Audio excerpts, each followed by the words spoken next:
Hello everyone, today we're going to read The Snow Whale by Carolyn Pitcher, pictures by Jackie Morris. The Snow Whale. One November night, snow fell fast and thick as down from a duck's back. In the morning, the hills were humpbacked with snow. Laurie ran into the garden and searched for a stick. She drew a great shape in the hillside. Her little brother Leo plowed through the snow after her, holding high his bucket and spade. "What shall I do?" he asked. "Pile up the snow," she said. "What are you building?" "A whale." "Where does the snow come from?" asked Leo. His sister sighed. "Don't you know anything?" she said. "The water rises up from the sea and goes into the clouds. Sometimes it comes down again as snow." Out ran Rory from next door. He brought his wheelbarrow to help, and his sister Kate brought a garden rake. "Where will the whale swim?" asked Leo. Nobody answered. They were too busy huffing and puffing, bringing the whale out of the hill. "Fetch me the rake, Leo," said Laurie. "Why?" "To draw his tail flukes and his big filter mouth." "But what will he eat?" asked Leo. Nobody answered, so he brought her the rake. "Fetch me Dad's ladder too, Leo," said Laurie. "Why?" "To climb up his back and make his blowhole." "What will he blow?" asked Leo. Nobody answered, so he brought her the ladder. On the way back, he found a special stone on the path.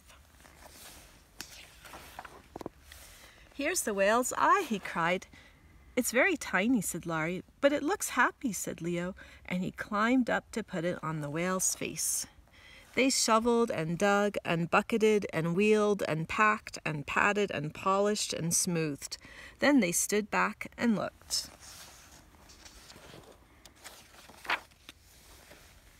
He was the most beautiful snow whale in the whole world, high as a church, round as a cloud, white as an ice floe.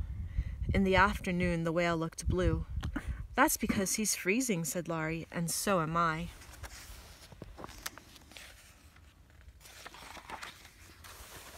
They ran home to thaw their fingers and dry their gloves and socks and to eat hot toast and cake.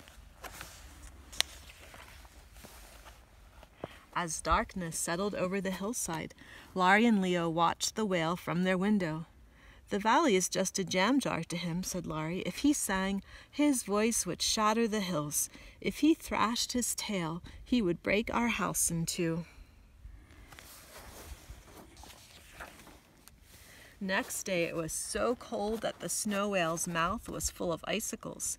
The children played with him all day. They ran round him, climbed on his back, and slid down his sides. They sailed him over the 7 seas. They told him stories about ants and elephants and made him smile. Later, when the sun broke through and water drops dripped from the branches, the snow whale glistened like silver. "Where does the snow go?" asked Leo. His sister sighed. "Don't you know anything?" she said. "It melts and flows back into the rivers and down into the seas again."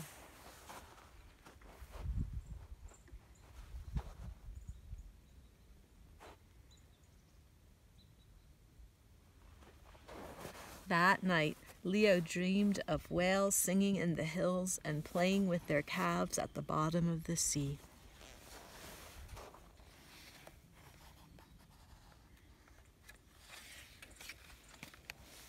When he woke, someone was crying, but it wasn't the whale, it was Laurie.